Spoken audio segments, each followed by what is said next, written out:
Hey, Dr. Norda here. I want to talk today about the connection between the bugs in our mouth and our brains.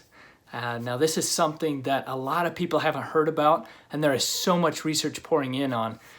So we know that there are certain bacteria in the mouth that cause problems like gingivitis and periodontitis and cavities and other problems, right? So the research has now shown actually that those same bugs can actually cause the symptoms that a lot of you are experiencing right now. Symptoms that are precursors for big problems later on, like cognitive decline and even Alzheimer's disease. And so something that really everybody should be paying attention to. So how could the bug that's in our mouth possibly cause something like Alzheimer's disease? And certainly in the short term, the symptoms that a lot of people come in with, like brain fog, fatigue, difficulty concentrating, difficulty keeping up at work, easily overwhelmed, even symptoms like unexplained depression, anxiety, irritability, agitation or rage, all of that, or even just generalized fatigue. All those symptoms can be caused by neuroinflammation, meaning inflammation in the brain. Okay, so let's look at how that process develops. We potentially are taking things into our mouth that are increasing the likelihood of overgrowth of certain bugs. Okay, that's certainly sweets. That's eating all the time, so our mouth's natural mechanism of cleaning itself out isn't happening. It's also using certain mouthwashes and other things that have alcohol and chemicals that can deplete good bacteria in our mouth as well.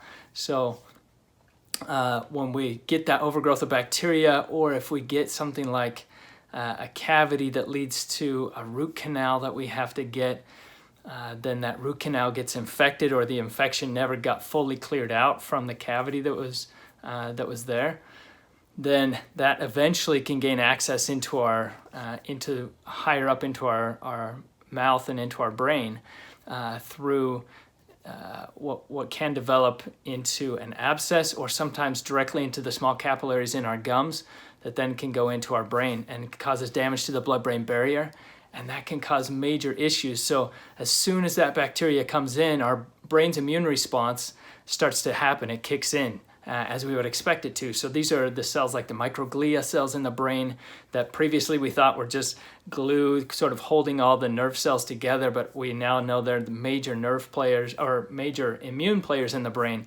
Actually beta amyloid proteins, which we know are associated with Alzheimer's disease when they're problematic, they're major primary immune players in the brain as well. And so they kick in, you get this cytokine response, all these inflammatory markers that come in, and immediately you get those symptoms. So acutely, just like when you get the flu or other illnesses, you get the symptoms of more fatigue, more brain fog, more difficulty concentrating, feeling kind of down and depressed, right?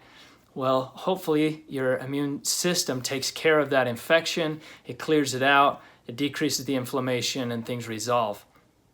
But if you have a chronic infection in your mouth that continues to stir up inflammation in your brain, continues to damage the blood-brain barrier, then you get symptoms that persist, and you can actually get a cascading series of events that develop into beta amyloid causing or accumulating more and more over time.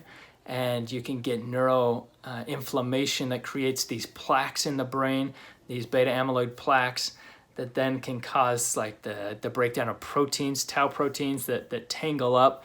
And all of that creates a pathology for major cognitive decline issues and ultimately Alzheimer's disease. And so right now is the time to take action on these things. Make sure that you are really controlling the things that you're putting into your mouth, minimizing sweets, minimizing toxins and chemicals in your mouth. Make sure that you're connecting with a really great dentist, preferably a biologic dentist that can test the type of bacteria you have in your mouth. If you do have any chance of infected root canals, it's best to get those out right away and to be able to get that infection cleaned out of your mouth as much as possible. And there's so many other great tips that we could give you on oral health. There are great toothpaste that have prebiotics and probiotics in them. There are tablets that our kids can chew on that have the same thing, the prebiotics and probiotics.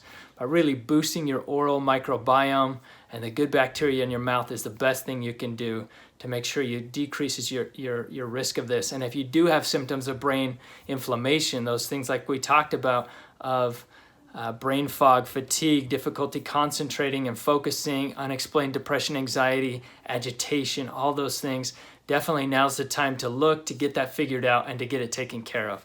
Again, this is Dr. Scott Norda. Hope you have a great day and enjoyed our Brain Bite for the day.